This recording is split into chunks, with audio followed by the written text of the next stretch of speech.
Eu, Lidiane de Araújo Barros, sou auditora fiscal do trabalho, estou aqui na coordenação da mesa. Vou passar a palavra inicialmente para a doutora Renata. Não?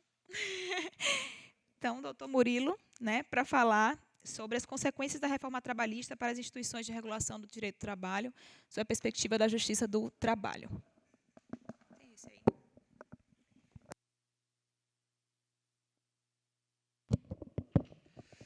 Boa noite a todos. É um prazer, uma alegria, uma honra para mim estar aqui na minha faculdade, na minha casa, podendo fazer uma reflexão sobre o papel da regulação pública sobre o trabalho, em especial o papel da justiça do trabalho. Meu lugar de fala é o lugar de alguém que vivencia o direito do trabalho há pelo menos 16 anos como profissional e mais uns 5 como estudante, enfim. Então, tenho acho que quase 2 décadas de vivência no direito do trabalho. Fiquei um período na advocacia e agora, nos últimos 11 anos, eu estou do lado da magistratura, do outro lado do balcão, digamos assim. E essa vivência me permite fazer uma reflexão que eu posso antecipar, que não é muito boa, pelo menos no meu modo de ver, para a justiça do trabalho. Acho que o caminho que a gente está indo é um caminho do fim, é um caminho do término, ou pelo menos da utilidade social daquele modelo de justiça. E essa fala também é permeada por alguma dificuldade de quem ensina aqui na faculdade Direito Processual do Trabalho e tem que explicar como é que funciona essa justiça, como é que é esse procedimento de se efetivar ou não os direitos trabalhistas, porque de nada adiantaria você ter um direito de trabalho protetivo se não tivesse um instrumento processual apto com alguma celeridade a encerrar logo esse processo e assim dar efetividade ao direito do trabalho.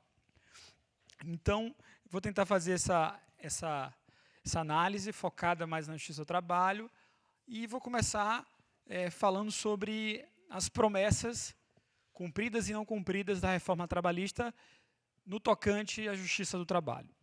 Não sei se vocês lembram, mas a gente ouviu que há 2 anos atrás se afirmava que sem reforma trabalhista não haveria mais empregos no Brasil, enfim. E eles deram até um número, vocês vão lembrar, 6 milhões de empregos. Essa é a primeira e a grande promessa não cumprida da reforma trabalhista. A reforma trabalhista não trouxe, do ponto de vista material, nenhum emprego novo. Os novos postos criados são, na sua maioria, postos de trabalho intermitente, aquela situação que é paradoxal. Você tem um empregado que não tem um salário fixo, que pode, num mês, não ter nada a receber. Então, esse é o paraíso para os empregadores, ter empregados que estão à sua disposição, mas essa disposição não é remunerada. A segunda promessa não cumprida da reforma trabalhista foi a ideia de segurança jurídica. Se dizia que a Justiça do Trabalho tinha muitas decisões incertas, que mudavam conforme o juiz e tal, que a reforma iria fazer isso. E a gente não viu nada disso, ao contrário, a gente continua com grandes polêmicas sobre segurança jurídica e com uma atuação bastante, como é que eu diria, para ser polido, para ser educado, embora esteja aqui no ambiente acadêmico, uma atuação bastante seleta do Supremo Tribunal Federal ao julgar alguns processos da reforma trabalhista e ao decidir não julgar outros processos da reforma trabalhista. Então, o STF está dando um recado muito claro. Aquilo que ele achou que iria convalidar, ele jogou rápido. Naquilo que ele pode invalidar a reforma trabalhista, ele dá um outro tempo, sem pressa, sem lentidão, como é a questão da gratuidade, que me parece que é o ponto crucial da reforma trabalhista para o direito do trabalho e a justiça do trabalho. E, por fim, uma terceira promessa, que, apostando no modelo negociado sobre o legislado, haveria mais negociação coletiva. E o que a gente está vendo é o contrário. Não tem negociação coletiva e as poucas expressões de negociação coletiva são a simples perspectiva da renúncia de alguns direitos para se manter o emprego. Em contrapartida, a gente tem as promessas cumpridas. A promessa de restrição do acesso à justiça, é claro, era uma promessa implícita, foi cumprida. A gente tem uma redução média de 40% de processos novos na justiça do trabalho. Isso é gravíssimo. A gente tem também uma promessa cumprida, a redução do custo do trabalho. Ficou muito mais barato ter trabalhador no Brasil. E a terceira promessa cumprida é a ideia da modernidade. Mas aí essa modernidade é a modernidade do século XIX, para quem defende assim, de total liberalização, de um contrato tipicamente privado, sem regulação pública, sem interferência do Estado. E aqui eu preciso fazer uma pequena remissão, vou aprofundar mais daqui a pouco, que este modelo de contrato bastante liberal, bastante flexível, não é um modelo só nacional ou dos países periféricos. É um modelo também da Europa. A gente está alinhado nisso, num conjunto de reformas trabalhistas globais que vem restringindo e mudando direitos. Tá bom? E a consequência, vocês já sabem, não vou me delongar, é um ambiente com sociólogos, economistas, historiadores, filósofos, eu não vou discutir muito estatística, mas eu pontuei que a gente já teve, nesses 2 anos, uma piora da distribuição de renda no Brasil, redução de salário em média, aumento de jornada, situação de precariedade e informalidade. Ou seja, a gente está caminhando para mais desigualdade, para o caos, para aquela situação onde o trabalho só faz a reproduzir a miséria. A gente imaginava que antes o trabalho poderia dar algum grau de acessibilidade econômico-social para as pessoas. Eles poderiam ter uma casa, talvez um carro, mas agora o trabalho só faz reproduzir a miséria. E como é que começa esse processo de desmonte da regulação pública do trabalho no Brasil? Começa, sobretudo, naquela janela histórica de um golpe de Estado, na minha opinião, é claro, né, onde se retirou uma presidente democraticamente eleita e se usou de um artifício de pedaladas fiscais que não são nada relevante diante do que já aconteceu com os presidentes seguintes, com o Temer e com o atual presidente. Mas vejam, ali houve uma janela histórica impressionante para o setor empresarial de conseguir passar rapidamente, e talvez o pecado deles tenha sido passar muito rapidamente, porque passaram textos crus, inorgânicos, pouco trabalhados do ponto de vista técnica jurídica, e por isso eles têm muitas brechas e muitas discussões jurídicas sobre sua interpretação, porque foram mal feitos, porque tinham que ser feitos com rapidez para pegar aquela janela. Mas começou com a lei da terceirização. Não sei se vocês lembram, a gente no mesmo ano, em 6 meses, teve 2 leis sobre terceirização. A lei 13.429. Depois vem a reforma trabalhista, e essa janela retoma nesse governo, que nesse particular é continuidade anterior, de imediato, com o fim do órgão, né, que fiscaliza, central a regulação do trabalho, ou seja, se não há mais fiscalização do trabalho, né, como é que fica o sistema público de regulação do trabalho? Não fica. Não tem fiscalização. Se não tem fiscalização, a tendência era ter mais processos na justiça, por falta de fiscalização, por falta de cumprimento espontâneo da legislação, mas a justiça é cara e inacessível. Então, o sistema está travado, está inacessível para essas pessoas. E aí começa com essas regras também, que, por outro lado, abrem um campo de facilitação da microempresa individual, pequena empresa, o MEI, né? Microempreendedor individual, que facilita bastante isso. E, para fechar com chave de ouro, para quem pensa assim, evidente, a proposta da carteira verde e amarela. Né? Então, o que a gente tem? A gente tem todo um discurso que imputa ao direito do trabalho uma culpabilidade pelo fracasso econômico do país. E a gente tem que, de alguma forma, desfazer esse discurso, tá bom? A gente usaria, em termos normais, a expressão, o vocábulo mito sobre o direito do trabalho, mas me parece que usar essa expressão atualmente é bastante inapropriado e pode dar uma conotação equivocada. Então, eu vou chamar as quimeras sobre o direito do trabalho, para daqui a pouco falar sobre as quimeras sobre a justiça do trabalho, quimeras no sentido de mito, no sentido de falácia. Tá bom? Então, a primeira quimera sobre a justiça, sobre o direito do trabalho é que a proteção trabalhista gera desemprego. A gente viu, a prova desses 2 anos é que, mesmo sem proteção trabalhista, não houve geração de emprego. E a gente viu, nos anos de 2009, 2010, a maior geração de empregos da história do país, com toda a proteção trabalhista. Então, só esses 2 exemplos demonstram que não há conexão direta entre legislação trabalhista protetiva e crescimento econômico. As estatísticas, os estudos sérios já demonstram isso há muito tempo, não tem qualquer conexão, correlação. Crescimento econômico tem a ver com uma série de políticas econômicas de um governo, de um país, não necessariamente com a legislação. A segunda quimera sobre o direito do trabalho é que a legislação brasileira era ultrapassada. Primeiro, tem uma quimera que o modelo da CLT, ao que me parece, é um modelo que, na sua época, representava a melhor técnica legislativa possível, sobretudo na área do processo de trabalho e também na área do direito material.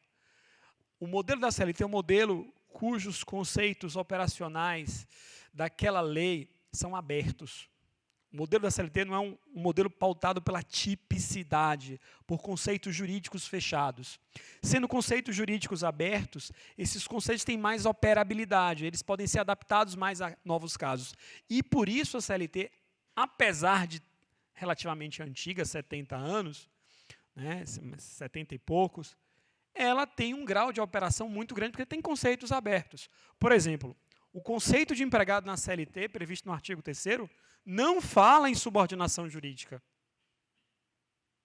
O conceito da lei é: trabalhador é aquele que é assalariado, que trabalha sobre dependência.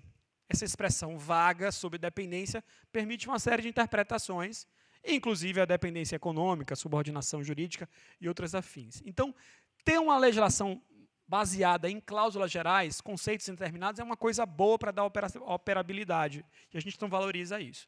E ainda assim, a CLT foi bastante atualizada.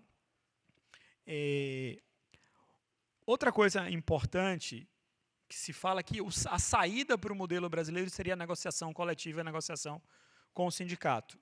Mas com os sindicatos destruídos e criminalizados na lei, né, proibidos de recolher, burocratizados na hora de recolher as contribuições sindicais, não tem como ter negociação coletiva.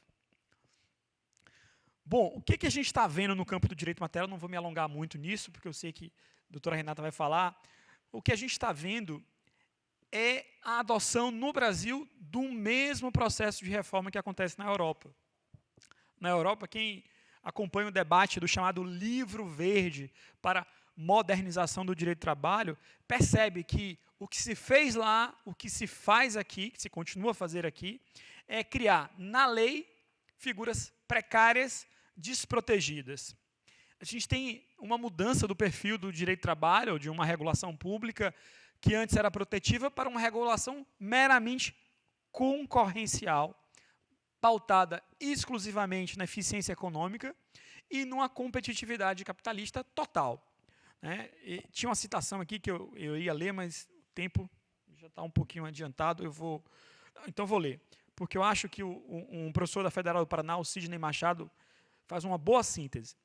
É um modelo de desregulação e desjuridização do direito do trabalho, ou seja, se impede a discussão também pela justiça, com ampliação e extensão do espaço de contratualização e da individualização da relação de trabalho, tendência que se harmoniza com o direito do trabalho ajustado aos imperativos da competitividade da empresa e do livre mercado. Esse é basicamente o panorama de base das reformas dos países da União Europeia. Então, ótimo. Então, o que a gente tem do ponto de vista do debate sobre as formas de contratação no Brasil hoje? A gente tem hoje, no campo trabalhista, pelo menos 5 formas de contratar alguém para trabalhar para mim. Olha que coisa estranha, como se ter a forma emprego, que seria o padrão, fosse uma opção, uma faculdade. A gente pode ter um empregado, a gente pode ter um empregado hipersuficiente, a gente pode ter um autônomo, a gente pode ter um empregado terceirizado na atividade fim, a gente pode ter um terceirizado na atividade PJizada, a gente pode ter um intermitente, a gente pode ter um teletrabalhador, ou seja, há uma multiplicidade de formas contratuais que esvaziam antes uma tendência de forma homogênea, que era a relação de emprego. Então, isso do ponto de vista do direito material. E o que acontece agora no campo da justiça, no campo também do direito processual? É que uma justiça própria, com uma cultura própria, com alguns princípios próprios, de alguma forma,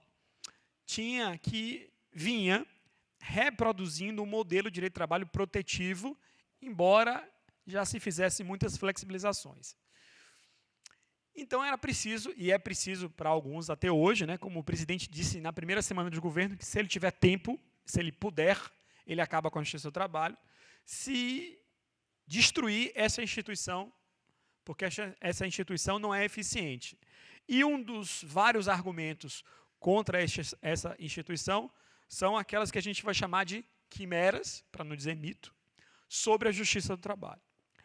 A primeira quimera sobre a Justiça do Trabalho é que ela não existe na maioria dos países. Então, isso está equivocado. Em quase todos os países, a gente tem uma jurisdição trabalhista, ou seja, você tem processos trabalhistas que são julgados pelo Poder Judiciário. Em alguns países, existe uma jurisdição especializada trabalhista. Então, por exemplo, no estado da Califórnia, nos Estados Unidos, existe Poder Judiciário Estadual com seções especiais da área trabalhista. Então, você vai procurar uma turma o cargo seria o equivalente, desembargadores que só julgam temas trabalhistas na Califórnia, por exemplo. Esse é o modelo que você tem uma jurisdição comum com especialização para a área trabalhista. Em outros países de tradição latina, como é o nosso, a gente tem uma justiça completa, destacada da outra justiça. Esse é o caso de Portugal, Inglaterra, Alemanha e França. Para dar alguns exemplos de países do norte. Né? E aqui vale fazer um pouquinho esse comparativo com os Estados Unidos, porque os Estados Unidos é sempre a referência para algumas coisas, e como diria o professor Cássio Casagrande, do Ministério Público do Trabalho, se a gente quer comparar com os Estados Unidos, devemos pegar o pacote completo, né? Não só a parte que convém às empresas. Então, muito se fala que os Estados Unidos é referência porque não tem legislação trabalhista. Mito. Tem sim. Lá tem jornada máxima, férias anuais, salário mínimo. Tem diversos processos trabalhistas. Mas eu queria até perguntar para os meus colegas do departamento, né, que tem um professor nosso que sempre brinca, não devia ter justiça do trabalho tal como é nos Estados Unidos. De fato, nos Estados Unidos você não tem uma legislação consolidada, você tem leis esparsas. Mas lá também nos Estados Unidos não tem código comercial. Lá não tem código comercial. Não tem código civil lá. Porque o modelo deles é um modelo de common law, né, de jurisdição pelos costumes, com os precedentes judiciais. Então, é equivocado imaginar que haja uma legislação codificada num modelo de país que não tem a tradição de ter legislação codificada. Então, isso é uma grande mentira que se fala sobre lá. Então, lá tem legislação, lá tem demandas. Lá, por exemplo, a Uber já foi condenada na Inglaterra como empregadora. Na Espanha, é recorrentemente condenada como empregadora. Hoje, está para ser, esses dias está para ser aprovado na Califórnia também, uma lei para reconhecer os motoristas da Uber como empregados da Uber. Tá bom? Um outro dado muito interessante é que o judiciário, nessas quimeras, não pode ser medido por resultado financeiro. Se falou, e até um deputado jovem lá de São Paulo, ele diz, se a Justiça do Trabalho arrecada 19, custa 19 bilhões e só arrecada 20 ou 22, então é melhor acabar e dar o dinheiro. Não pode ter essa relação. E eu tive cuidado de abrir o Justiça em Números, tá bom? Vale a pena, quem quiser compreender um pouco o judiciário brasileiro, ler atentamente o Justiça em Números, é o melhor diagnóstico que existe, estatístico, que discute a força de trabalho, as despesas de cada unidade do Poder Judiciário e também os dados sobre a duração do processo e a carga de trabalho. E eu fui ver lá na tabela número 26 do Justiça em Números, que só uma única justiça no Brasil consegue arrecadar mais do que a que gasta, que é a Justiça Federal, porque é uma justiça que tem na sua competência, ações que são ações tributárias, ou seja, que envolvem tributos da ordem de milhões. A Justiça Estadual é deficitária, os tribunais superiores são deficitários, né? A Justiça Militar é deficitária e também, em média, o Poder Judiciário é deficitário. Então, não tem justiça superavitária, se é que poderia se imaginar isso.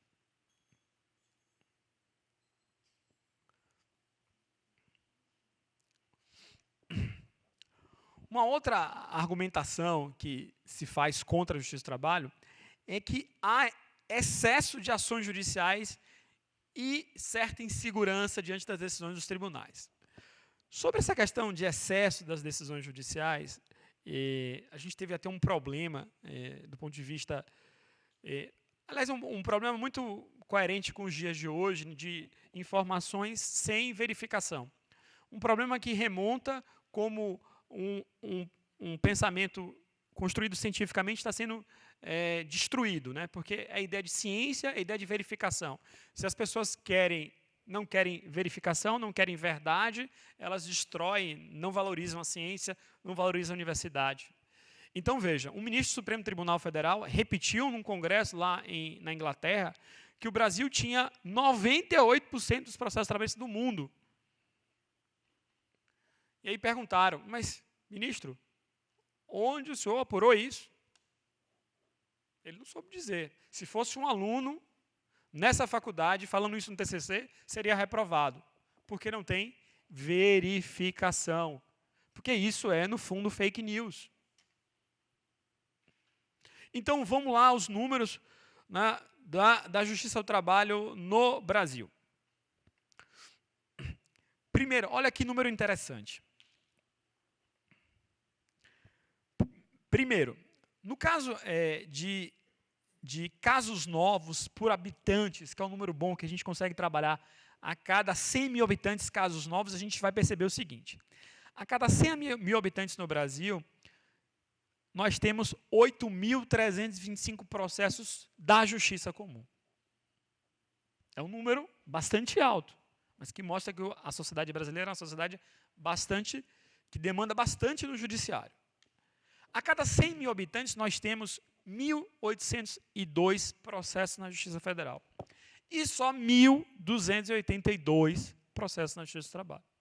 Então, do ponto de vista de demanda, a nossa demanda, proporcionalmente à população, é a menor dos grandes ramos do Poder Judiciário. Só explicar, porque tem o ramo militar, é um ramo tão minúsculo que não tem como comparar o ramo militar com pouquíssimos processos com os demais ramos. E é importante dizer também que, sobre o acervo, a quantidade de processos que existem no Brasil hoje, a Justiça Estadual tem 80% dos processos pendentes do Brasil hoje. São 62 milhões de processos. A Justiça do Trabalho, das justiças grandes, é a que tem o menor acervo, 4.800.000 processos. E a Justiça Federal tem pendentes 10 milhões de processos para julgar. No ano passado,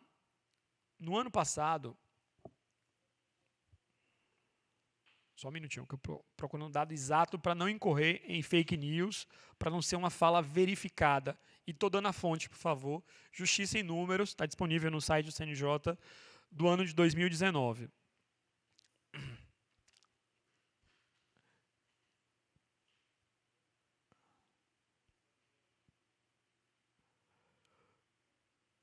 No ano passado, a Justiça do Trabalho teve de casos novos 3.800.000.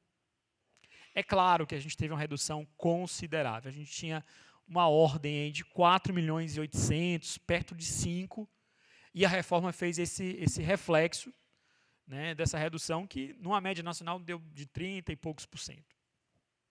Mas, mesmo assim, nós somos a Justiça que consegue fazer o julgamento com mais celeridade em relação aos demais órgãos do Poder Judiciário. Em média, 9 meses. E temos um índice de produtividade superior ao índice da Justiça Federal. Mas isso, em outras palavras, vou tentar, passando para a conclusão, mostrar que, com seus acertos e erros, a Justiça do Trabalho é um modelo de judiciário, seja por gestão ou seja pelo modelo processual, com maior eficiência. E justamente o órgão com maior eficiência está sendo colocado em xeque pela reforma trabalhista e pelo atual governo. Por quê? Porque essa eficiência, em alguma medida, significa a efetividade do direito do trabalho. E mesmo assim, a gente teria até outros problemas sobre o debate da parcialidade do juiz do trabalho. Eu só queria colocar aqui. A gente que acompanha a jurisprudência trabalhista, é preciso dizer que realmente é um mito no sentido de falso, que a justiça do trabalho é uma justiça pró-trabalhador. Primeiro porque nos últimos anos houve uma mudança significativa do perfil de quem ingressa como juiz do trabalho, né, em razão dos modelos de concurso, e quem é juiz do trabalho nos últimos 10 anos tem basicamente o mesmo perfil. Filho da classe média, que passou 3 anos em casa estudando, e assim conseguiu passar, que, portanto, normalmente não tem experiência de trabalho, coisa estranha, né? Você nunca trabalhar na vida e julgar os que trabalham, né? E que provavelmente é filho de um empregado, um empresário, um microempresário ou um médio empresário, e que, na tendência familiar, reproduz os valores do seu contexto, do seu ambiente, da sua família. Então, quem acompanha as decisões da Justiça do Trabalho percebe que a Justiça do Trabalho não tem mais esse perfil protetivo. Eu queria dar um exemplo que é anterior à reforma trabalhista. Só me permita mais 2 minutinhos, viu, Renato? Vejam só.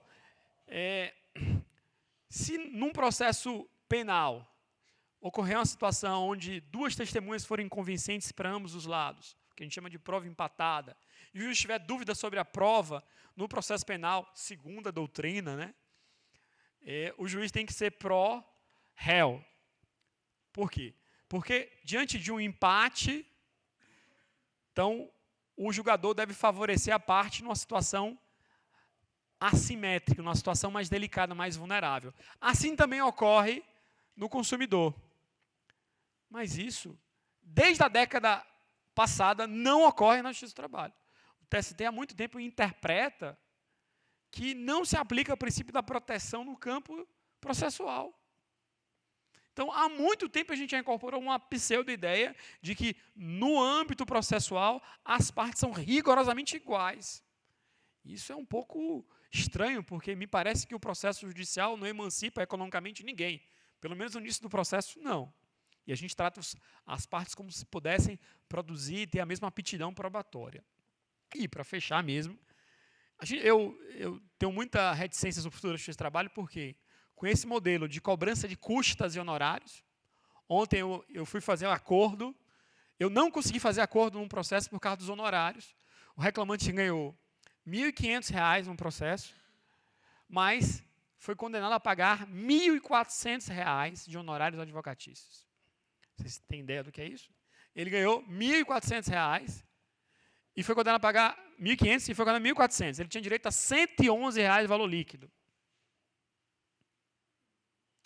Então, vejam, uma justiça que dá esse recado para a sociedade, na qual ela é mais cara para o trabalhador, por mais vulnerável, do que a justiça comum, ou seja, se a justiça comum trata de forma mais justa os assimétricos do que a justiça especial, se a justiça especial é mais cara que a justiça comum para o trabalhador, é o trabalhador que não vai querer essa justiça do trabalho.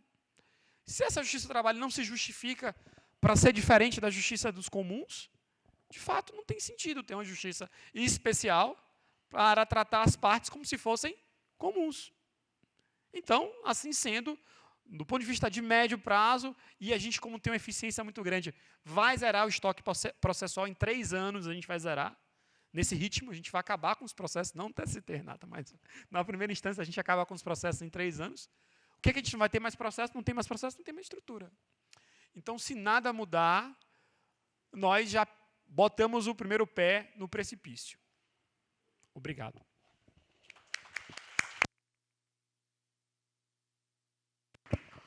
Obrigada, Murilo. E agora eu passo a palavra para a doutora Renata Coelho.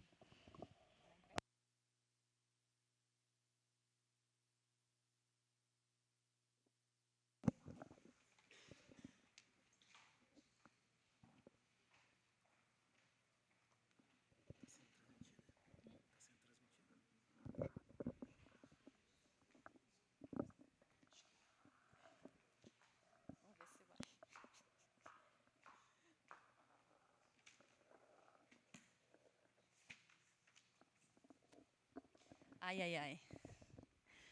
Quase uma coleira, né, porque não dá mais para guia de cão, sabe? Bom, boa noite. Vamos acordar, quem tiver, né, relaxado. Bom, meu nome é Renata Coelho. Eu sou procuradora do Ministério Público do Trabalho. Estou presa aqui, eu gosto de andar um pouco mais, principalmente à noite, dia de semana, todo mundo cansado, mas eu estou aqui presa pela minha guia, então me desculpem. Bom, o tema da nossa mesa era as consequências da reforma trabalhista para as instituições de regulação do mundo do trabalho. Só para eu ter uma ideia, nós temos aqui graduandos, nós temos estudantes de direito. Temos? Vocês podiam levantar a mão assim, só para eu ter uma ideia do público? Temos estudantes de direito, os outros já são profissionais formados, pesquisadores, então tá bom, a gente tem um público bem diversificado. Bom, as consequências da reforma trabalhista para as instituições de regulação. Vocês da área jurídica ou pesquisadores, acadêmicos que estão aqui, vocês olham uma mesa como essa, a gente tem um nome pronto, né? Alguém pensou esse nome e alguém pensou nessa mesa. E colocou nessa mesa uma procuradora do Ministério Público do Trabalho, um juiz e uma auditora da fiscalização do trabalho, né, de 3 instituições.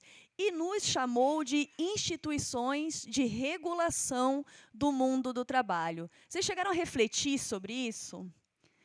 Vocês estão no encontro da ABET, um espaço de reflexão, de diálogo, de crítica.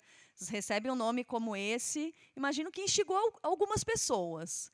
Né? A regulação, né? Juiz regula alguma coisa? Auditor regula mundo do trabalho? Procurador do trabalho faz regulação? Vocês sabem o que é Ministério Público do Trabalho? O que é fiscalização do trabalho? A justiça, acho que todo mundo sabe o que é, não é? Procurador do trabalho faz regulação? Faz. Quem escreveu o nome dessa mesa acertou em cheio. Nós somos instituições ou membros de instituições que interferem, sim, no equilíbrio das forças entre capital e trabalho, todos os dias. Né? E como diz o nosso grande sociólogo Ricardo Antunes, e, claro, vários outros pensadores muito antes dele, não há capital sem trabalho. Né? E ainda não há capital ainda sem trabalho vivo, sem pessoas, sem seres humanos. E as nossas instituições trabalham todos os dias nesse jogo de forças. E, ao contrário do que muitas pessoas pensam, um procurador do trabalho, um procurador do Ministério Público do Trabalho, não é um aplicador da lei. Não é alguém que fica lá o tempo inteiro ditando só. Isso pode, isso não pode, porque tem a lei tal, artigo tal, e a sua punição é tal. Essa é uma ideia bastante antiquada e superada do que hoje representa o Ministério Público do Trabalho, que é a instituição que eu vim falar um pouquinho aqui para vocês hoje. A gente não tem aqui um aparato, eu até trouxe um pendrive, não com um PowerPoint, viu? Tranquilos. Mas não funcionou. Eram fotos. Na verdade, eram fotos para vocês entenderem um pouquinho mais desse universo Ministério Público do Trabalho. Né? O que são esses promotores da área trabalhista? O que eles fazem, o que eles podem, o que eles não podem. Né? E nós todos os dias fazemos, sim, regulação. Quando? Alguém aqui se arriscaria a dizer? Quando um procurador do trabalho faz regulação, quando ele interfere nas relações de trabalho? Ninguém, né? Tá bom. Então, quando a gente recebe uma denúncia, instaura uma investigação, que nós chamamos de inquérito civil, nós vamos, ao longo de todo esse inquérito, regular. Porque a gente vai colher provas. Quando a gente colhe provas, a gente recomenda certas coisas, requisita outras tantas coisas. E assim a gente vai ajustando a conduta daquele empregador, daquela empresa denunciada. As nossas leis? Não. A quê? O que a Constituição diz que o Ministério Público tem que fazer? Defender a ordem jurídica. Nós temos estudantes de direito aqui. E a ordem jurídica não se resume à lei. Nós criamos, nós fazemos parte, nós moldamos a ordem jurídica todos os dias. Essas instituições que estão aqui. O juiz, quando dá uma sentença, quando homologa um acordo. O auditor, quando aplica uma punição, e tem a discricionariedade de fixar prazos, obrigações. O procurador, quando instaura um inquérito contra uma empresa, por um fato acontecido, e vai determinar que medidas vão ser adotadas para que dali para frente aquilo não aconteça nunca mais. A lei nunca vai dar conta de disciplinar todas as hipóteses para que um fato nunca mais aconteça, para que um acidente de trabalho nunca mais aconteça, para que uma pessoa não morra, não adoeça, para regularizar o meio ambiente de trabalho de uma empresa. É o procurador do trabalho que, com todo o arsenal jurídico que ele tem, normas, leis, decretos, Constituição, princípios, convenções internacionais, ele vai pegar essa argila toda, colocar num molde, e dali vai sair o direito para aquele caso concreto. Tá? Nós fazemos isso muitas vezes por um instrumento chamado termo de ajuste de conduta, que é um instrumento previsto na Lei de Ação Civil Pública, que é basicamente o quê? Um pacto entre o Ministério Público e uma empresa, um empregador que foi denunciado por uma conduta irregular trabalhista. É quando o procurador diz: eu não ajuizarei a ação, eu vou abrir mão da persecução trabalhista, desde que você assuma certas obrigações e compromissos, sob pena de certas sanções em tal prazo. A empresa aceita, não aceita. Quando a empresa aceita, isso vira um acordo de vontades que vai fazer lei. E muitas vezes esse acordo de vontades diz muito mais do que a lei. A lei é estática. O termo de ajuste de conduta, ele é dinâmico. Muitas vezes nós fazemos termos de ajuste de conduta sobre situações nem previstas em lei. Alguém aqui daria um exemplo de uma matéria trabalhista que se fala muito hoje em dia, virou a virose do mundo do trabalho.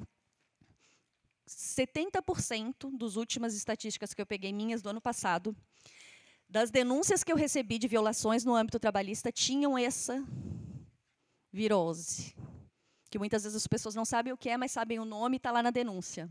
Alguém arrisca dizer? Ela não é regulada por uma lei federal. É uma matéria que se desenvolveu basicamente com base em doutrina, em jurisprudência. Existe algumas... Vamos lá, estou dando vista. Quem vai ganhar?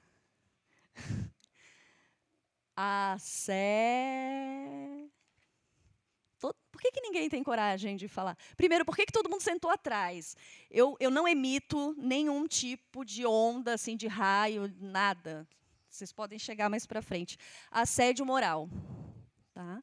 Então, eu tenho termos de ajuste de conduta feitos com bastante frequência, em que eu digo o que será considerado assédio moral. Porque a lei não diz. Assédio sexual.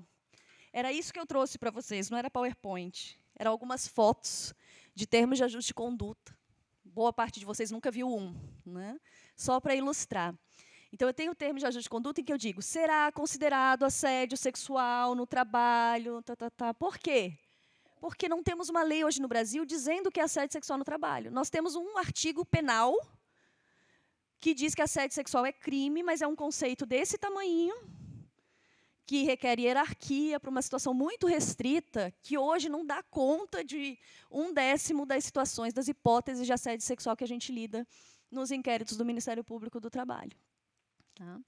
Então, o termo de ajuste de conduta hoje é, sim, uma forma de regular, de reger relações de trabalho. Uma ação civil pública em que eu faço pedidos, muitas vezes, não baseados na lei seca, muitas vezes baseados em princípio da dignidade da pessoa humana, em dever de proporcionar um ambiente de trabalho sadio, seguro e inclusivo, em princípio da não discriminação. Por que eu estou falando isso para vocês? Primeiro, porque a gente não pode perder o senso crítico nunca, né? Mesmo quando a gente vai para um evento e vê um nome de uma mesa, espera alguma coisa dessa mesa, a gente pode pensar a respeito do nome que se deu, das pessoas que estão ali, porque, apesar dessa constituição dessa mesa ser uma coisa quase que óbvia, né, nós temos 3 instituições, acreditem, isso é muito raro. Muitas vezes nós temos eventos que se fala de regulação e de relações de trabalho, que tem um juiz e não tem Ministério Público, que tem Ministério Público e não tem a fiscalização. Né? Então, vocês têm aqui a oportunidade de ouvir, e agora a gente vai falar de reforma trabalhista, de 3 instituições que atuam aí, essa tríade é uma tríade que se renova dia a dia no âmbito das relações trabalhistas. Quase tudo que eu faço, todos os meus inquéritos, tem em algum momento uma atuação ou da fiscalização, ou quando não há um termo de ajuste de conduta, não há uma solução extrajudicial, da atuação do judiciário. Então, às vezes, somos 3 para chegar num resultado final. E a reforma trabalhista nisso tudo? Bom, a gente fala muito em reforma trabalhista, normalmente se referindo a essa última grande reforma, porque, como falou o doutor Murilo, a CLT ela vem sendo atualizada, né, alterada ao longo das décadas. Mas, em 2017, a gente teve um grande recorte, né? Uma reforma que passou, a legislação foi aprovada em julho, para começar a viger em novembro. Nós ainda não temos 2 anos dela. E já temos outras reformas, mini-reformas, em curso. Né? Ou seja, aquela primeira reforma não foi um fato isolado. Como muitas pessoas tentando se consolar, inclusive eu, pensaram. Eu pensei, não, o pior que podia acontecer já aconteceu. Pronto. Né? Agora, sacode a poeira, dá a volta por cima e vamos ver o que a gente faz. Mas não, o fundo do poço ainda não chegou. Tá?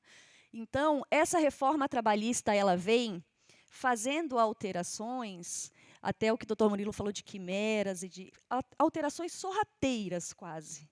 Eu tive que ler, acho que eu já li mais de 20 vezes o texto, muito mais. E cada vez que eu leio, eu acho uma palavrinha. Essa palavrinha não está aqui ao acaso. Né? Ela está aqui de propósito. Olha, eu não tinha visto ela antes. Então, foram alterações bastante sorrateiras, aprovadas numa velocidade inédita, recorde. São décadas de construção, de luta de classes, de organização de movimentos sindicais, de construção acadêmica, de profissionais, de juristas, dos trabalhadores, de pensadores, que caíram por terra, muitas, em semanas. Tá? Nós ainda não temos números concretos de algumas situações do MPT para poder dizer o impacto real, no que a reforma foi determinante até agora. Se der tempo, eu vou falar alguns números para vocês. Mas o tema da mesa é o impacto da reforma nas instituições. Então, eu vou dizer para vocês o que mudou da nossa atuação, da minha particularmente, desde a reforma trabalhista. O que mudou, por exemplo, eu não ficava mais tendo que discutir férias, brigar com intervalo entre a jornada, hora extra, adequações mínimas, às vezes, que questões pontuais de ambiente de trabalho. Até porque nós somos menos de 800 procuradores. Vocês sabiam disso? Fala-se Ministério Público do Trabalho, né? Menos de 800 para o Brasil inteiro. Para todos esses números que o doutor Murilo acabou de falar. Nós somos só 800. Tá? Então, nós tínhamos que focar, priorizar, racionalizar a atividade, atuar no coletivo, no que tem repercussão social. E, de repente, eu me vejo voltando no tempo e atuando quase que em questiúnculas. Só que com alguma repercussão, com esfera coletiva. Porque as férias de 1, de 2, de 3, mas aí são as férias de 1000. Ué, vocês estão sem férias? Não, doutor, obrigou todo mundo a parcelar. Só que, doutor, eu não posso parcelar. Eu tenho filho doente, eu tenho mãe, eu tenho parente longe, se eu só tirar férias de 7 dias, eu não vejo mais ninguém, eu não tenho mais vida social, eu não saio mais com os meus filhos. Eu não posso fazer um curso nas férias. Mas está lá no papel que fui eu que quis. Mas não fui eu que quis. É que assim, doutora, todo mundo fez. E quem não fizer, perde o emprego. Então, ou é 7 dias ou nada, né, doutora? E é assim para tudo agora. Para intervalo entre a jornada. Ah, você consegue comer em meia hora? Não, doutora, eu não como mais, que meia hora não dá. Eu vou no banheiro e tal, estou saindo, compro um lanche, deu meia hora. Mas por que, então, que o seu intervalo é meia hora? Você prefere para sair mais cedo? Não, doutor, porque agora tem que ser assim. Tem que ser meia hora. E o sindicato? Ah, não, doutor, o sindicato não tem mais dinheiro, o sindicato está fechando. Não, o sindicato negociou tudo isso aí para a gente poder ter 2% de reajuste. Se não abrisse mão dos intervalos, não tinha o reajuste.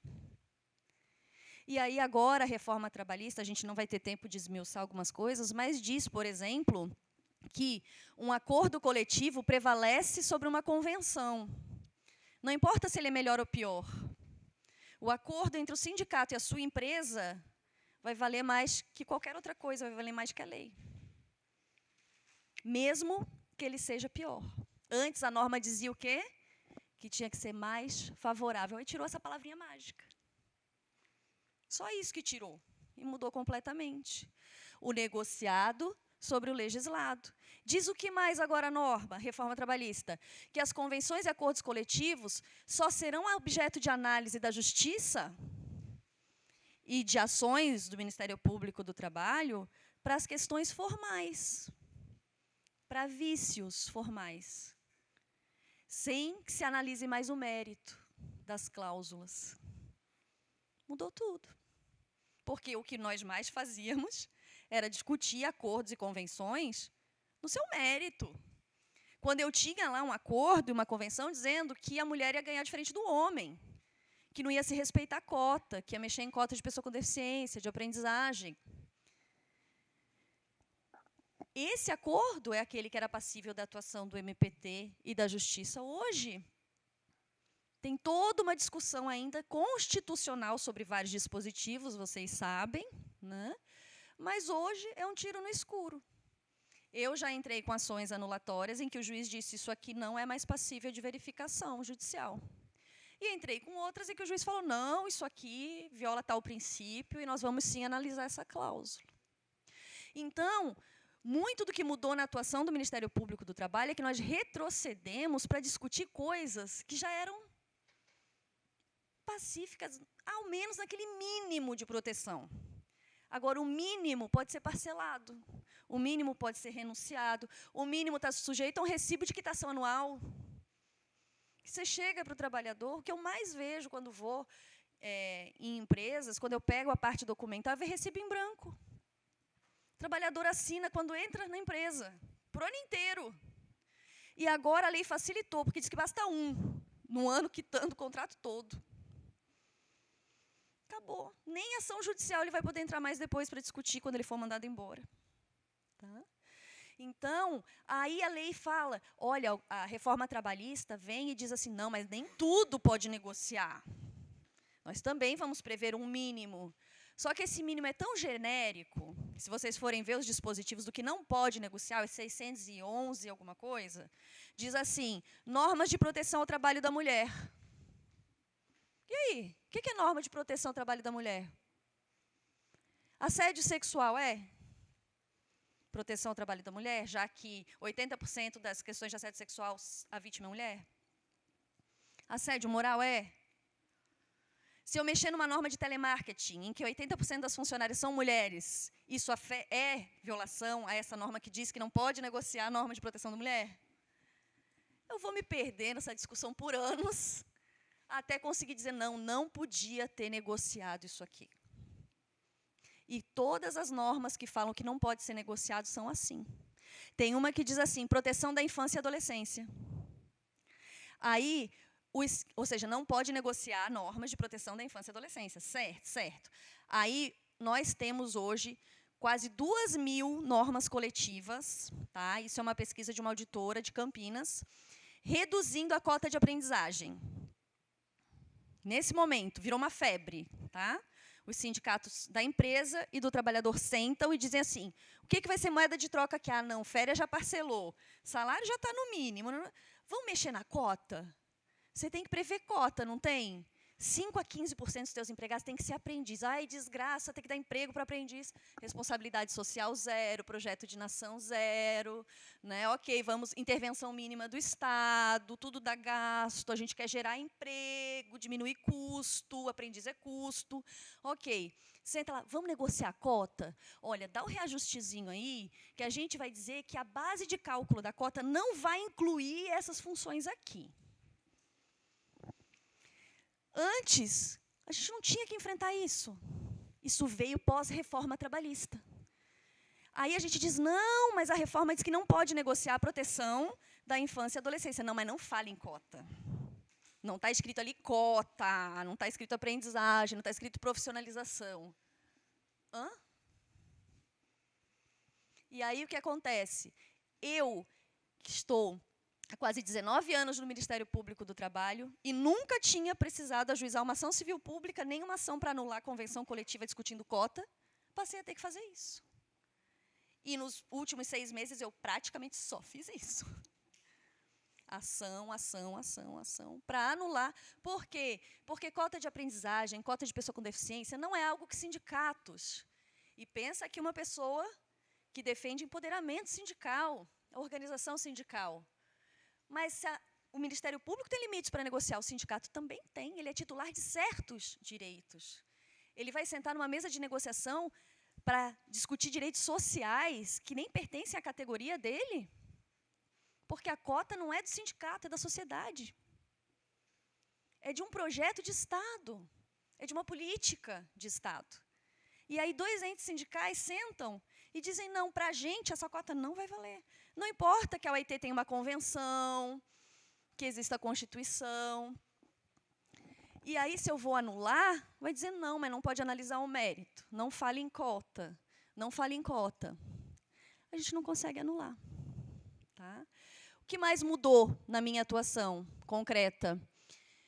Antes, os juízes sabiamente diziam, a Justiça do Trabalho não é uma mera homologadora de acordos. Isso aqui não é RH. A Justiça do Trabalho, não é, doutor Murilo? Virou RH.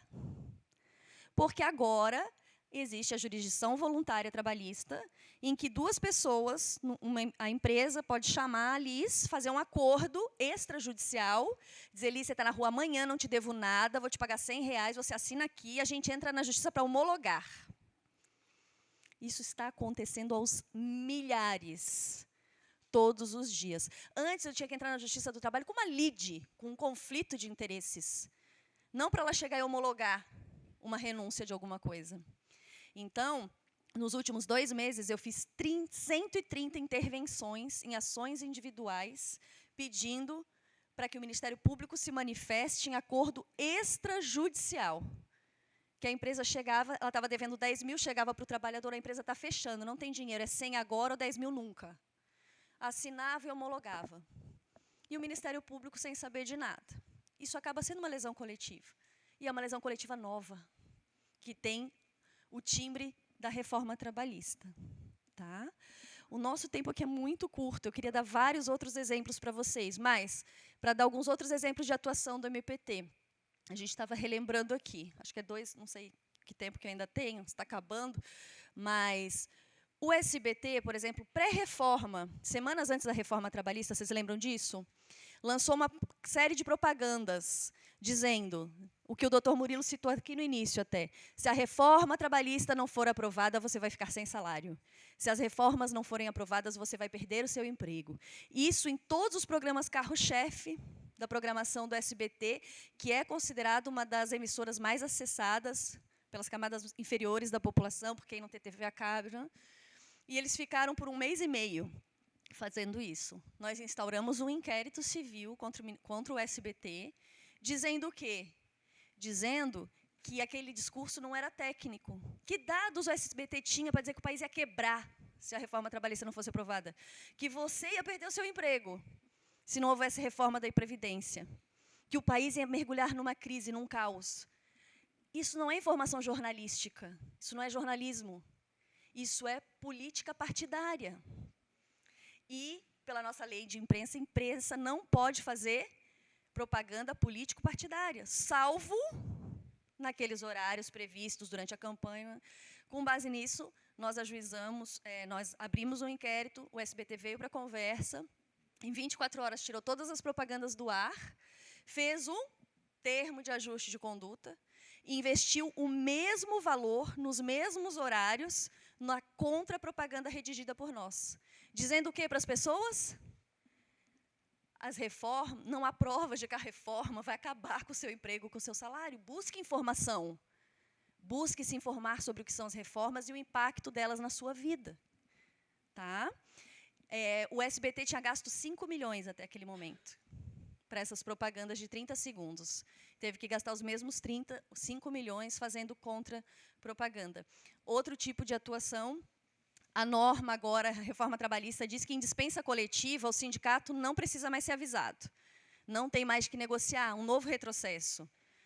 Antes, nós já tínhamos consolidado na justiça que, se uma empresa de 1.000 pessoas vai mandar 900 embora, ela tem que chamar o sindicato e avisar. Buscar a estratégia de reduzir o impacto social daquilo, dependendo da comunidade, a empresa fecha, acabou o município. Mas a reforma diz o quê? Não, hoje pode mandar todo mundo embora, o sindicato não precisa nem ficar sabendo. Se tiver gente doente, se tiver plano de saúde, que no mês seguinte, com o exame marcado, ele vai ficar sem emprego, sem salário, se ele tiver filho em escola, não tiver que pagar aluguel, pensão, acabou, não interessa. Ninguém vai ser avisado com antecedência. Eu fiz, semana passada, um termo de ajuste de conduta, acho que um dos primeiros pós-reforma trabalhista, trazendo todo o conceito de dispensa coletiva e dizendo que a empresa vai, sim, ouvir sindicato. É uma empresa que está promovendo uma série de dispensas. Estou acabando, infelizmente. Ou seja, você consegue usar o termo de ajuste de conduta legalmente, tá? E isso não é ideologia, isso é garantir direitos fundamentais, isso é defesa da ordem jurídica. Tá? Por quê? Porque as normas mudam. Podem mexer nas NRs, podem mexer na CLT, mas de ter Constituição, tem princípios, tem normas da OIT para utilizar. O mecanismo de proteção ao trabalho continua aí. A alma, diria Savinina, o direito tem uma alma, tem um querer. O querer do mundo do trabalho, a gente tem que definir o que é. Que mundo do trabalho nós queremos? Todos nós aqui ou seremos, ou somos, ou fomos trabalhadores. Todos. Diz Ricardo Antunes que o trabalho é o centro da vida das pessoas hoje. Sadi Dal Rosso, sociólogo da UNB, diz que o trabalho hoje ocupa a pessoa como um todo. O trabalho hoje, diz Christophe Dejour, salva ou mata. Mexer com o trabalho, com o direito do trabalho hoje, é mexer com a vida de cada um de nós. Então, estejamos alertas, estejamos atentos para discursos, vamos modernizar, vamos harmonizar, vamos atualizar, vamos eliminar despesa, vamos gerar empregos. Será? E a que preço? Que preço nós estamos dispostos a pagar? Para encerrar mesmo, eu sempre cito, sempre acontecem coisas no dia, e como eu não tenho uma fala roteirizada, só para mostrar para vocês, não é propaganda, eu vou mostrar por uma razão. Ricardo Antunes acabou de me entregar hoje o volume 4 do Riqueza e Miséria do Trabalho no Brasil. E aí, no final, do livro, tem uma foto de um trabalhador. Tiago de Jesus Dias morreu dia 8 de julho de 2019, agora, aos 33 anos, em decorrência de um AVC, sofrido dias antes, enquanto trabalhava para o Rappi, aplicativo de compras e entregas. Sua morte, no entanto, poderia ter sido evitada se o socorro tivesse chegado mais tarde. O aplicativo, apesar de acionado, não prestou auxílio. O SAMU demorou para atender o chamado, e um motorista de Uber, que foi solicitado pelos transeuntes na hora, se recusou a transportar o Tiago até o hospital. Que mundo do trabalho nós queremos, tá certo? Obrigada.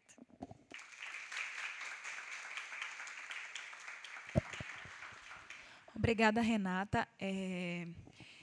Falarei breve, porque teremos um espaço para perguntas, para interação. Falarei sobre a inspeção do trabalho, né, e o seu papel como reguladora do mundo do trabalho. E eu partirei de uma premissa de que forma as instituições elas são validadoras do mundo do trabalho que vivemos hoje no país, né? De que forma tanto a Justiça, quanto o Ministério Público do Trabalho, quanto a fiscalização do trabalho é validadora desse mundo do trabalho que vivenciamos hoje no país, e, a partir daí, trazer algumas situações que temos visto quando da fiscalização referente à reforma trabalhista, que, no meu entendimento, só para monitorar meu tempo aqui, não vem em 2017, com a 13.467, nem com a 13.429. Na verdade, é todo um processo de retirada de direitos, né, de naturalização do empreendedorismo, da autonomia, da individualização dos riscos, né. Então, vem todo um processo, vem a questão clara, por exemplo, da lei dos caminhoneiros, dos autônomos, que aí é uma precarização clara e expressa,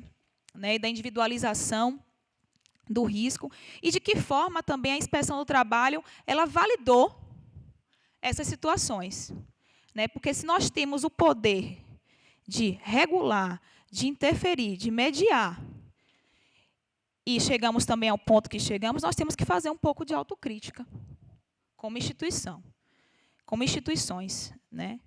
Então, é muito ruim, por exemplo, para mim, que eu chegar numa fiscalização e deparar com um trabalhador que tem um contrato intermitente, nova modalidade de contratação, pós-reforma, um trabalhador contrato intermitente acidentado, que o INSS falou não tem mais condições de permanecer aqui com o benefício, você tem que voltar às suas atividades, ele tem estabilidade, mas, por ser contrato intermitente, ele não é chamado para trabalhar. Então, que estabilidade é essa em que ele está sem remuneração? Então, essa é uma situação. Outra situação que a gente pega, por exemplo, é chegar no extremo sul do estado da Bahia, já que estamos na Bahia, né, e vermos inúmeros contratos de parceria rural. Inúmeros contratos de parceria rural. E o que é isso? É dizer lá ao trabalhador, você é independente, individual, os riscos estão aí.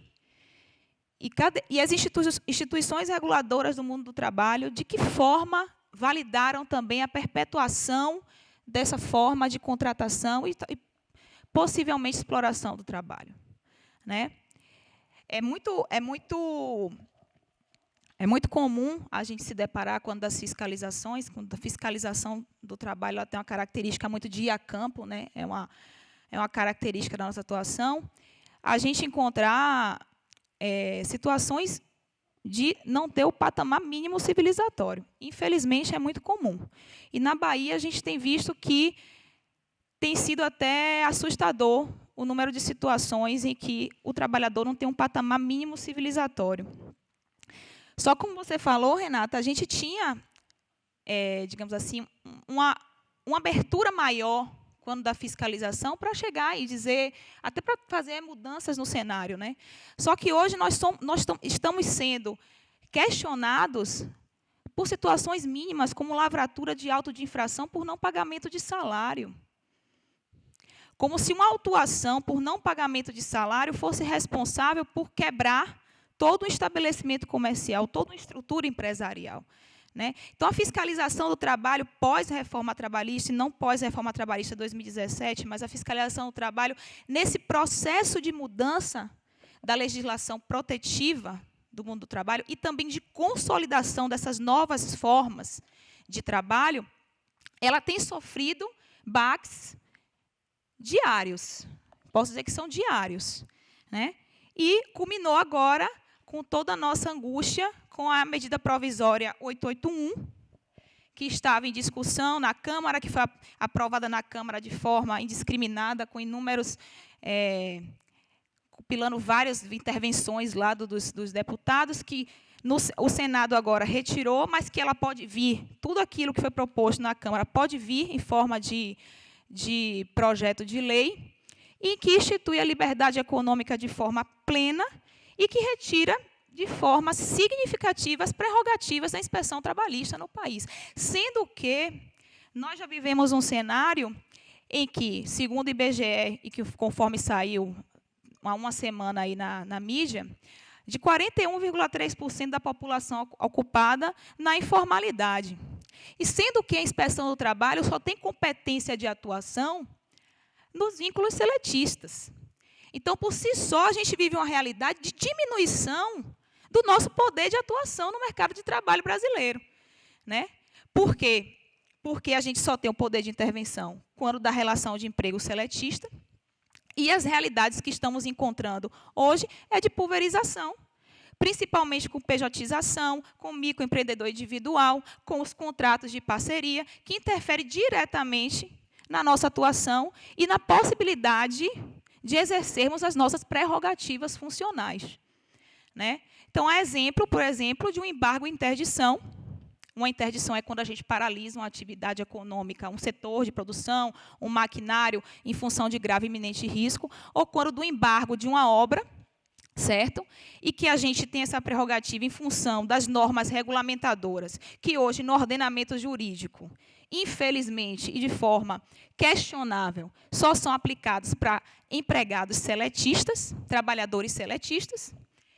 E se a gente chegar numa obra e tiver microempreendedores individuais, se a gente não fizer a análise da validade daqueles contratos, né, de MEI, se não houver essa análise, a gente não tem o poder de exercer o embargo de uma obra que venha gerar risco claro de morte de trabalhador. Não vou falar nem de um acidente que causa repercussão na integridade física. Vamos falar de morte, porque quando a gente fala de obra, a gente fala de morte.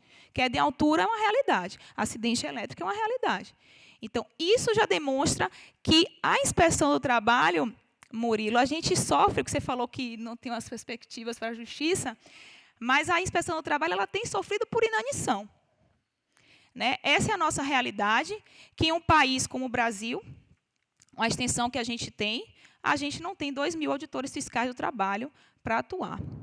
A gente não tem 2.000 auditores fiscais do trabalho para poder atuar. E numa realidade de mudança de cenário das relações trabalhistas, que fazem com que a gente também tenha redução das nossas competências e das nossas prerrogativas funcionais. É muito comum, por exemplo, chegarmos em hospitais para fiscalização e ver que o quadro médico todo ou é pejotizado ou são cooperativas, e a gente, naquele local de trabalho, não tem como fazer a análise da saúde e segurança daqueles médicos, por exemplo, é extremamente pulverizado. É muito comum a gente chegar numa rural como essa que eu falei da questão dos parceiros, e a gente vê situações de trabalhadores que estão dormindo de forma extremamente precária e sob a égide de um contrato de parceria, não poder haver uma atuação direta do Estado na mudança, na alteração daquela situação. Então, assim, como eu falei que prometi que seria breve em função da gente poder possibilitar a participação de todos, meio que faço essa fala no sentido de dizer assim que estamos caminhando em um processo de precarização do mundo do trabalho. E essa precarização ela não vem com a reforma trabalhista. A reforma trabalhista foi só um momento certo para se consolidar através da legislação aquilo que já estava sendo instituído, né?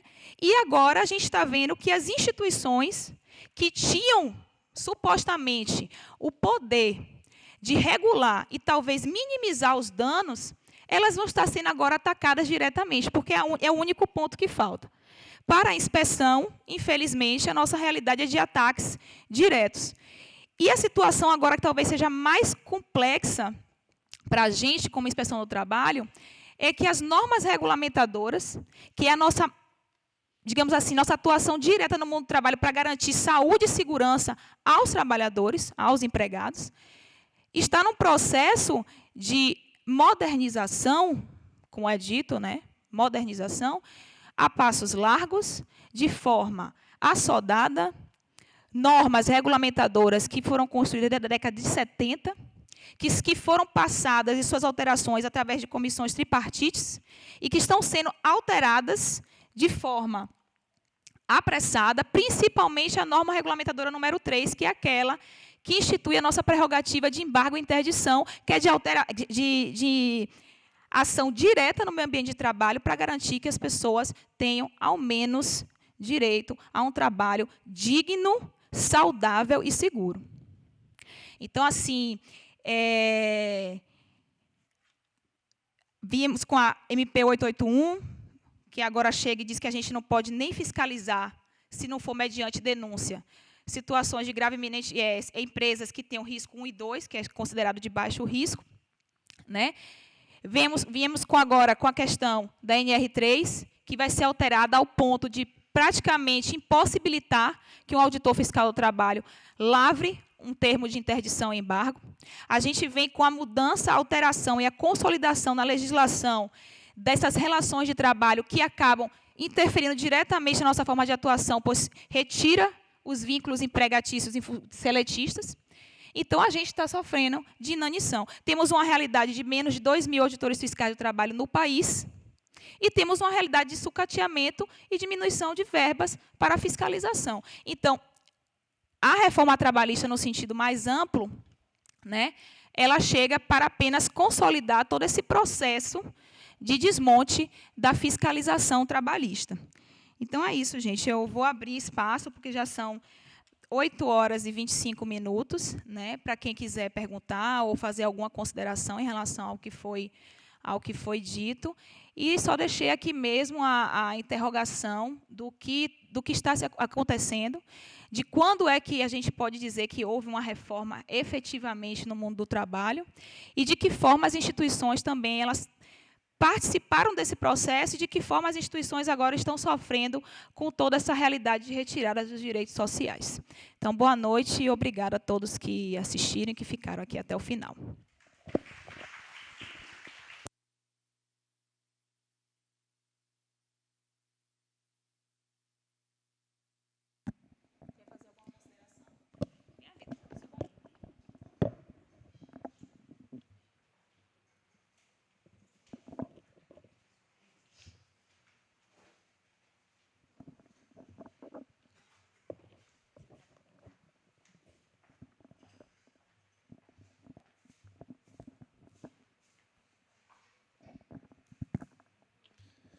Eu queria perguntar para os três, né, à luz do que o Murilo falou, a reforma foi aprovada com uma série de postulados e promessas, né, e postulados que são reproduzidos de forma hegemônica dentro das 3 instituições.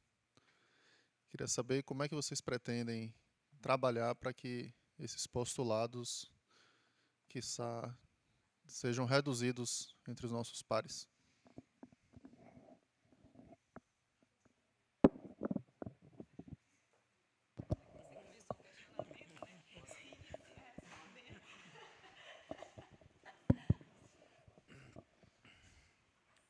Vitor, você fez uma pergunta bastante difícil, porque boa parte dos postulados sobre o modelo de direito do trabalho já estão entronizados, por exemplo, na maioria dos juízes do trabalho. Né? Boa parte aplaudiu, celebrou a reforma trabalhista, está satisfeito porque sua redução, né, a redução dos processos significa, do ponto de vista individual, redução de trabalho. Né? Então, há uma, digamos assim, uma prevalência da perspectiva individual sobre a dimensão da instituição, sobre o que é. Então, como trabalhar esses postulados é muito difícil, assim, Às vezes é preciso que a tragédia venha para que as pessoas se reconheçam como pertencentes ao seu grupo social. E isso está a vir. Né? Outro dia eu disse para um colega, estava reclamando que ano que vem não vai ter dinheiro para poder pagar 1/3 de férias. Não sei se vocês sabem disso. Então, ano que vem vai ser um ano crucial para a Justiça do Trabalho, porque o ano que vem o orçamento vai ser o orçamento de 2016, 5 anos atrás, atualizado com o IPCA. Isso significa, entre outras palavras, que no TRT da Bahia haverá uma redução de orçamentária de 44% da verba de custeio do tribunal. Se vocês compreenderem o que é 44% de custeio, a gente vai ter que mandar todos os estagiários embora do tribunal, fazer turno único e cortar tudo que for possível cortar. E com um quadro de 20% de déficit de servidores.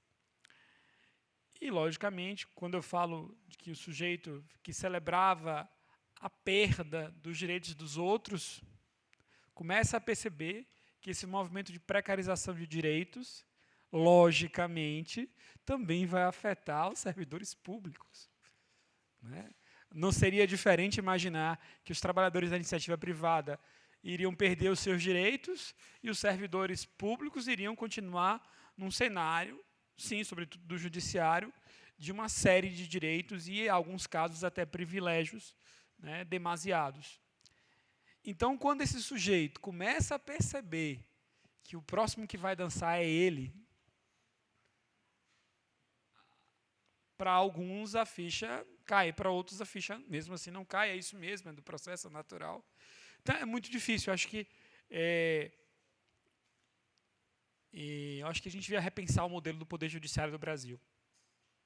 Acho que esse modelo não deu certo.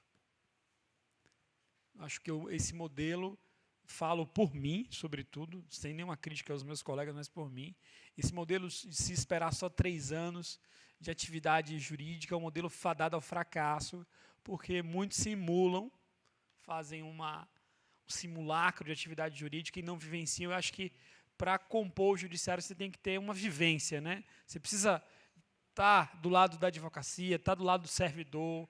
Não dá para chegar lá num cargo que tem algum poder e sem ter essa vivência. Então, a gente tem que mudar o perfil do concurso, tem que discutir todo o método de recrutamento dos juízes, por exemplo. No meu modo de ver, a gente precisa refazer isso. Né? Tem um ministro do TST, Renata bem conhece, está trabalhando para poder mudar a forma das provas, né, para ver se conclui. Mas é muito difícil, por quê? Porque é, sobretudo, um debate cultural e ideológico. E o Poder Judiciário assimilou, em geral, a ideologia da eficiência econômica. Né? E com essa ideologia da eficiência econômica, o direito do trabalho vai ser o direito do mercado do trabalho, o direito protetor da empresa. Então, ou a gente recupera o debate cultural do que é a regulação pública, não privada. E isso nos casos que ainda remanesce. Quando a gente vai falar de uberização, a Renata começou a falar, quando a gente vai falar, é pior ainda, porque ali já se tem um espaço, um campo de trabalho que já começa dizendo que eles são diferentes de tudo e que eles não aceitam nenhuma regulação heterônoma, e que eles, em tese, vão se regular pelas estrelinhas deles. Né? Então, é muito difícil, Vitor. Acho que essa é a batalha nossa. Né? Talvez, quem sabe, com mais reflexão, mais estudo, mais pesquisa, mas é difícil enfrentar esse debate que, no meu modo de ver, é ideológico e que está impregnado em todo o Poder Judiciário, trabalhista e não trabalhista. Então, sob a ótica da inspeção, né? Ao contrário do que Murilo falou, pelo menos é a percepção que eu tenho, dos últimos concursos, creio eu que a inspeção ela meio que mudou o seu perfil de atuação, né? Tanto que o número de embargos, de interdições, de autuação, eles cresceram, inclusive gerou muito mais repercussão, né, e muito mais visibilidade para a inspeção do trabalho, que, querendo ou não, ela meio que passava despercebida. Então, já existe, ao meu ver, uma parte da inspeção que já percebe e já visualiza essa realidade que vivemos, né, e o que repercute nela, digamos assim. Mas essa lógica individual, sinceramente, Murilo, para mim é o que vai realmente acontecer, quando sentirem essa perda mesmo direta em cada um dos auditores, e, infelizmente, o nosso limiar é muito mais baixo, né, porque a gente já vive uma realidade de precarização, né? Então, a minha preocupação também é muito mais nesse sentido, assim, o precarizar aquilo que já é precarizado e que já é naturalizado na inspeção para uma realidade que a gente tem, né? Então, é mais ou menos nesse sentido também, de debate, conversar com os colegas, tentar buscar novas metodologias de atuação, mas, infelizmente, nós temos, na realidade do executivo, que a gente está executivo, políticas de governo e não política de Estado, né? Então, estamos subordinados a isso. Então, se não houver de cima para baixo também uma ideia, uma mudança de pensamento, a gente é fadado também a ficar de mãos atadas, pelo menos aqui na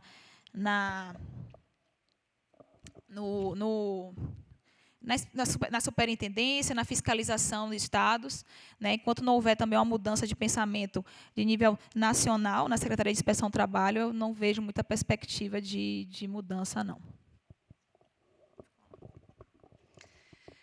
Bom, como a gente consegue influenciar nossos pares, ou como a gente tenta um movimento de resistência com os nossos pares, realmente é uma fórmula difícil de encontrar. Como disse a Lidiane no início, nós temos que ter uma autocrítica. Eu não sou aquela pessoa que não reconhece as deficiências, as falhas da minha instituição. Pelo contrário, eu sou uma vocacionada, uma procuradora apaixonada, mas eu vejo todos os dias a minha instituição minguar em certos aspectos. Mas eu tenho, Vitor, descoberto que louca é elogio. Por quê? Porque quando eu falei que vinha para cá, para um evento, deixando 2 filhos em Brasília, com a minha agenda lotada, com um monte de prazos, cobrindo outros procuradores que estão doentes ou em férias, ou para um evento crítico, acadêmico, eu ouvi de pelo menos uma meia dúzia de pessoas: você ainda vai para essas coisas? Você ainda vai discutir? Você ainda acha que vale a pena? Você é louca. Aí, outro dia, eu levei 3 meses para redigir uma ação que, se não fossem as últimas mudanças da legislação, eu teria um modelo pronto, teria as normas. Eu levei 3 meses para achar argumentos e construir, buscar jurisprudência. Jura que você levou 3 meses redigindo esse negócio? Você é louca. E aí, outro dia, essa colega que está aqui na frente, faz parte de uma das comissões que tenta enfrentar a harmonização das normas regulamentadoras, a Carolina, falou assim para mim: Renata, você não quer dar uma olhada aqui nessa parte da NR 24, que fala de conforto, segurança e saúde no trabalho? Conforto virou luxo, assim, né? Conforto, essa é a NR que cai fácil, né? Conforto, né? Dá uma ajuda aqui para a gente e tal. Aí eu peguei a NR 24 e fui vendo, e passei horas da noite estudando, e estava olhando o que eles queriam, o que o governo queria mudar, né? Aí tinha assim: o sanitário feminino precisa ou não precisa ter tampa de lixo, de agora em diante, a lixeira. Precisa ter divisão de sexo de banheiro, esse é o nível, tá? Das mudanças. O chuveiro precisa ter água quente e fria? Não, basta água fria. Esse é o nível. E aí eu comentei com um colega que eu estava fazendo isso, era 1h da manhã, eu estava lendo a NR para estudar, para tentar ver alguma coisa, e dei esses exemplos, ele falou assim: você está vendo isso? Você é louca. Então, minha gente, louca é elogio. Antes louca do que hipócrita, do que falar uma coisa e fazer outra, e do que omissa, né? Então, eu prefiro continuar sendo louca e acho que talvez a minha loucura contamine um pouquinho alguém, e outro, e outro, e outro. E a gente saia desse estado letárgico, dessa anestesia institucional, social, política, que nós estamos nesse momento. E fica aqui o meu apelo, né, para todos os que estão aqui presentes. A gente precisa acordar. A gente precisa acordar e se envolver, e se engajar, e se unir, ainda que seja para formar um grupo de loucos que vai, para citar o último filósofo da noite, que seja para esperar, porque o sol vai nascer amanhã, né? E o sol já vem. Sobreviver, se unir para sobreviver esse momento. Então, hoje eu não tenho mais tanta expectativa nos meus pares, ou no outro, ou no... Né? Se eu conseguir sobreviver esse momento, fizer um bom trabalho do que eu acho que é justo, que é digno e que é melhor para a nossa sociedade, eu já vou achar que a missão está cumprida. Mais alguém?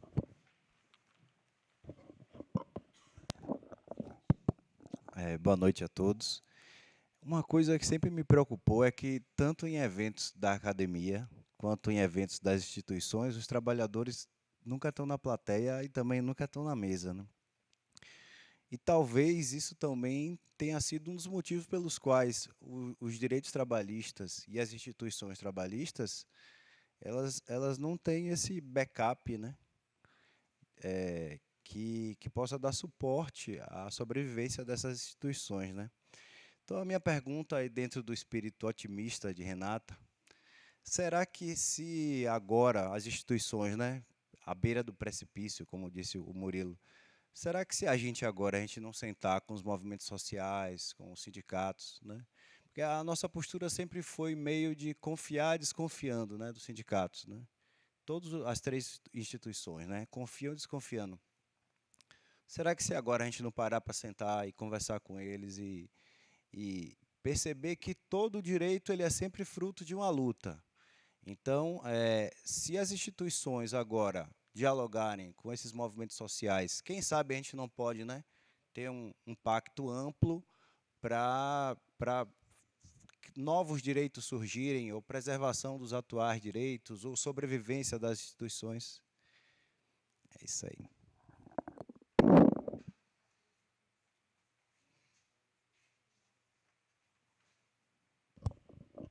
Então, tá bom, paguei de otimista agora, né? Mas é que desistir jamais, entendeu? Então, desistir é morrer, né? Então, melhor estar vivo e a gente segue em frente. Mas, Ilan, eu sou uma devotada do diálogo, da comunicação. Você vê que eu falo de termo de ajuste de conduta. Você fez uma apresentação hoje falando das ações civis públicas, né? As grandes causas que eu tenho, os grandes resultados, não são de ações. Não são. São de soluções dialogadas, coletivas, construídas. E muitas delas soluções tripartites, né? Com o trabalhador na mesa, com a empresa na mesa, tentando achar uma solução. Então, eu sou uma otimista nesse aspecto.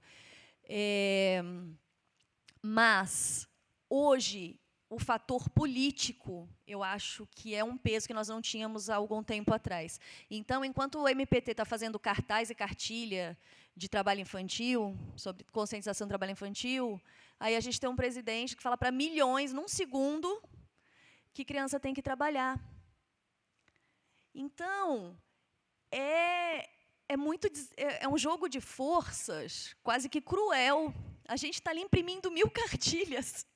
E, em 5 segundos de uma frase, e às vezes se espalha mundo afora, ele atingiu milhões de pessoas. Pessoas que, no automatismo do dia a dia, aí a gente entra em era de modernidade, toda a discussão de que ninguém tem mais tempo para nada, ninguém para refletir, está todo mundo no automático. A pessoa quer o rápido, o fácil.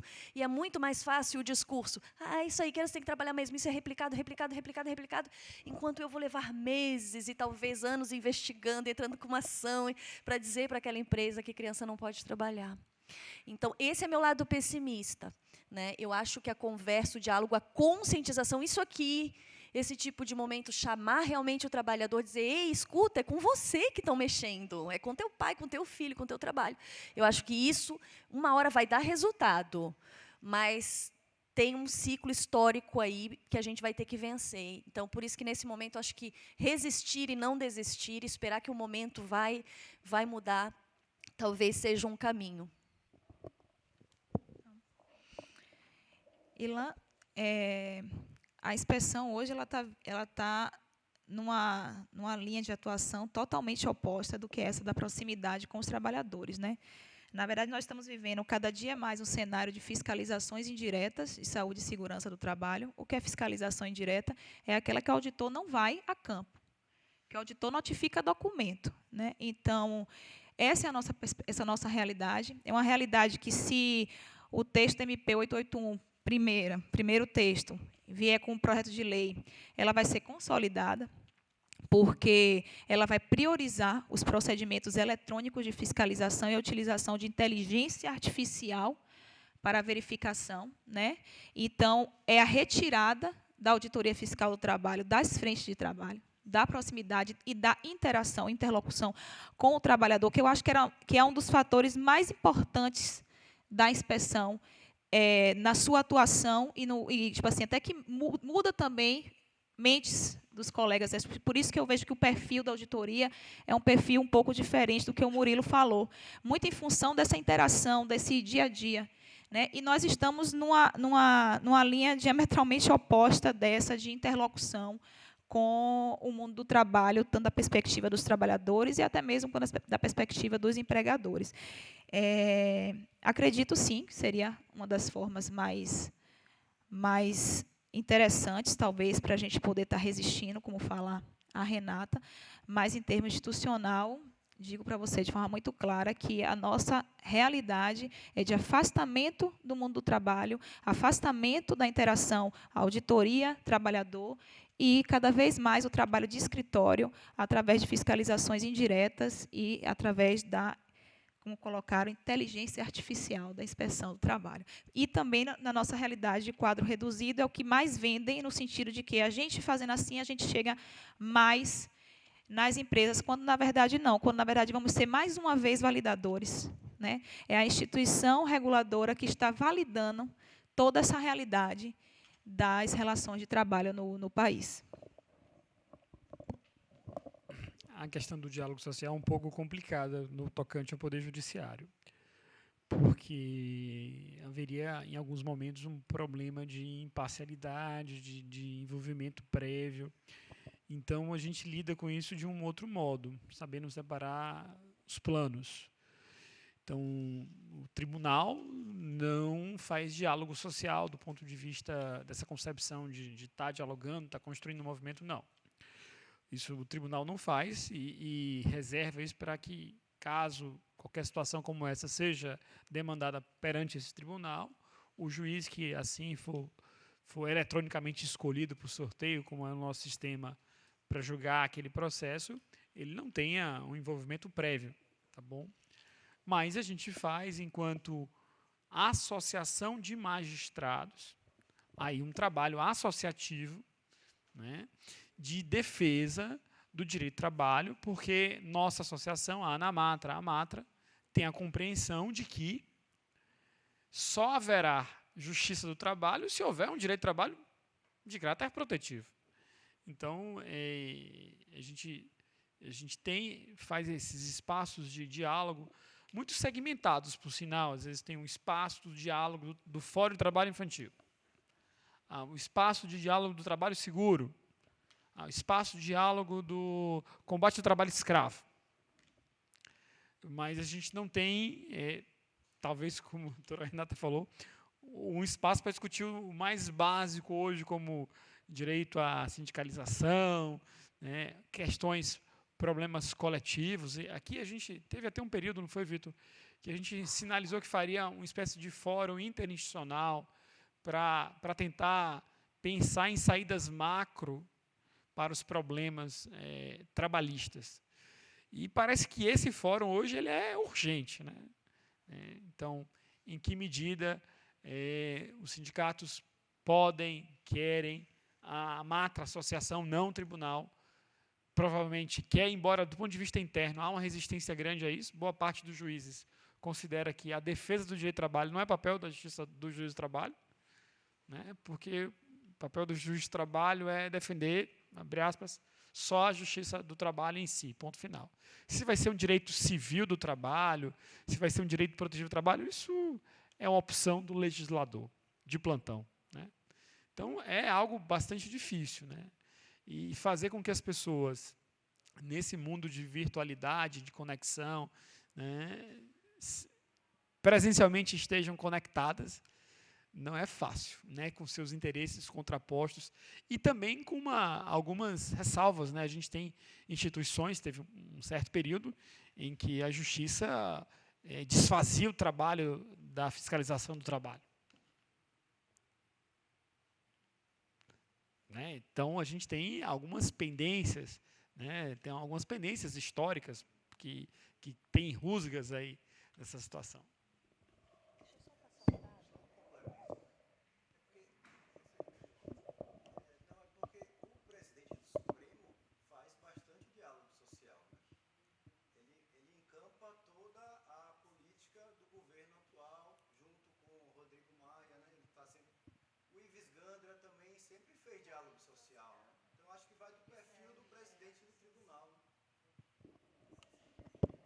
Só para passar um dado, para vir para cá, eu puxei uns dados do nosso sistema, que, na verdade, confirmam essa tua impressão de que nós já não andávamos junto, por exemplo, o Ministério Público do Trabalho, andamos ainda menos. Os pedidos de mediação, por exemplo, quando um sindicato e empresa pedem para que o Ministério Público do Trabalho medie uma situação, no Distrito Federal, caíram pela metade, de 2017 para 2018. E caíram em 15% no Brasil inteiro. Ou seja, os sindicatos e os empresários pararam de nos procurar para mediação, diminuíram a procura. O número de denúncias com temas gerais, temas envoltos na reforma, férias, jornada, caiu também drasticamente, seja em Distrito Federal, seja no Brasil inteiro. Tá? Por outro lado, o número de denúncias anônimas. Então, é possível fazer uma boa interpretação disso, né? Então, hoje, caiu o número de denúncia, mas o número de denúncia anônima, ou seja, o trabalhador não quer se identificar, não, aumentou. Ou seja, as lesões continuam, mas ele não se aproxima mais do Ministério Público do Trabalho, até porque foi colocado um alvo nas nossas costas, né? Que a gente fala em alvo de bullying e de... E muitas pessoas que não sabiam o que era Ministério Público do Trabalho agora sabem por uma voz que disse que o país vai para o buraco, um país que tem Ministério Público do Trabalho é um país que não vai evoluir. Né? Então, para algumas pessoas que não sabiam, quando eu vou em algum lugar, falar, você é daquele, né, do MPT, aquele que... Eu falei, pois é desse mesmo. Então, os dados confirmam esse maior distanciamento da nossa instituição com o trabalhador. Um pouco de demonização também, né? Para a inspeção também não está bacana, não. O trabalhador está fugindo da gente, não quer dar nome, não quer dar nada. Com medo claro e expresso de ser demitido. A gente está também tendo essa realidade, principalmente no campo. Principalmente no campo. Então, também, toda essa aura que tem colocado dos menos direito e mais emprego, né? E também essa realidade que a gente vive de desemprego também, né? Então, a inspeção tem sido demonizada também, principalmente pelos trabalhadores. Talvez seja também por essa questão de termos diminuído esse diálogo, essa aproximação. E também, Ilan, porque a gente não responde aos trabalhadores. Né? Não tem como uma instituição que tem menos de 2.000 auditores fiscais, por exemplo, responder aos trabalhadores. Então, isso também é uma questão. A gente não responde. Se a gente não responde, como é que a gente vai continuar sendo procurado? Né? Então, isso é uma coisa a se problematizar também. Mas alguém tem alguma... Acho que não, né? A gente também já está com o tempo estourado. Né? Agradecer a todos que ficaram aqui até o final. Agradecer à mesa, ao crescimento que eu tive aqui ouvindo os colegas. E informar que esse vídeo ele vai estar disponibilizado, esse debate que aconteceu aqui vai estar disponibilizado no canal do YouTube do Sindicato dos Auditores Fiscais do Trabalho no Estado da Bahia, certo? Acredito também que nas redes sociais da ABET, não sei se tem, acho que Facebook, eu não sei se vocês têm, Vitor, né? Também vai estar disponibilizado. E, então, vocês divulguem também, repassem nessa cadeia de divulgar o conhecimento e oportunizar que os debates cheguem nesse mundo virtual em que as pessoas têm pouco tempo para debater, raciocinar e pensar a realidade que vivem, né? Então, mais uma vez, obrigada e boa noite a todos e todas.